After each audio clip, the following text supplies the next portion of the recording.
I want to address a very important matter today that is near and dear to all of us, our hearts, especially us Gambians. And that is the declaration by the Gambian President Yahya Jammeh to turn the Gambia into an Islamic State. Well, this matter would have been really laughable if it weren't for the serious, potential consequences that it has for the country, the Gambia.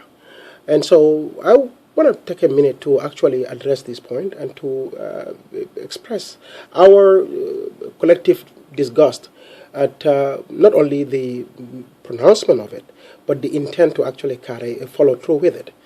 So what we want to say from the onset, and this is very important, is that this is not going to be carried out in our name. No, not in our name. Because as Gambians, we've always lived, in peace with our Christian neighbors and friends and relatives. And frankly, it has always been a wonderful relationship. In fact, we have intermarried, and the relationship is unique on so many levels, in so many ways.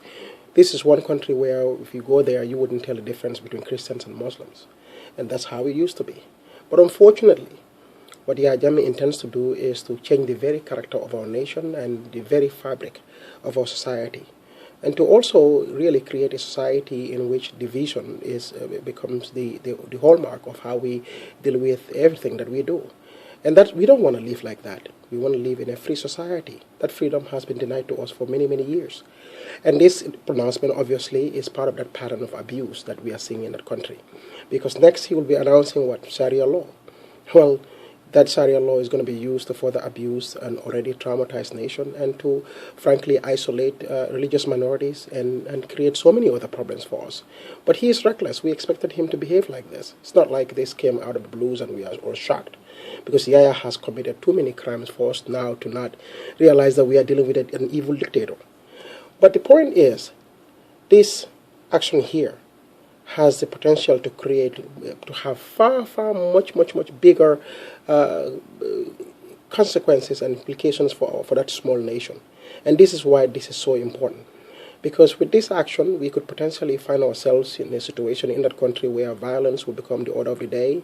And frankly, minorities, especially who are already scared of living in that country, will be the ones that are going to take the brunt of the madness. Well, these people should be protected, and every Gambian, for that matter, should be protected. So what we will not allow is to see a president pretty much try to use our government and our resources to abuse our own citizens.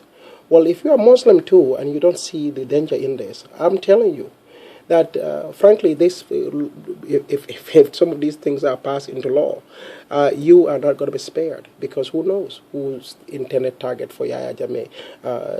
This is for him. So what we want to make sure is, we make it categorically clear from the very onset of this madness that we are not going to accept this, and this is the end of the road for us, because we cannot accept our country to be run by a madman who continues to frankly treat people like second-class citizens. This is unacceptable.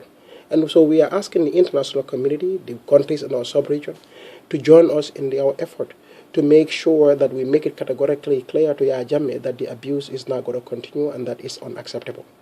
This effort to turn our country into an Islamic State, quote-unquote, is unacceptable. Our country was founded on secular principles. It's always been a secular state. Gambia was never an Islamic state, even though it has a Muslim majority. And frankly, the whole idea of changing our country from a secular state to an Islamic state is totally against our very constitution that he swore to uphold. These are the major problems that we are facing with this mess.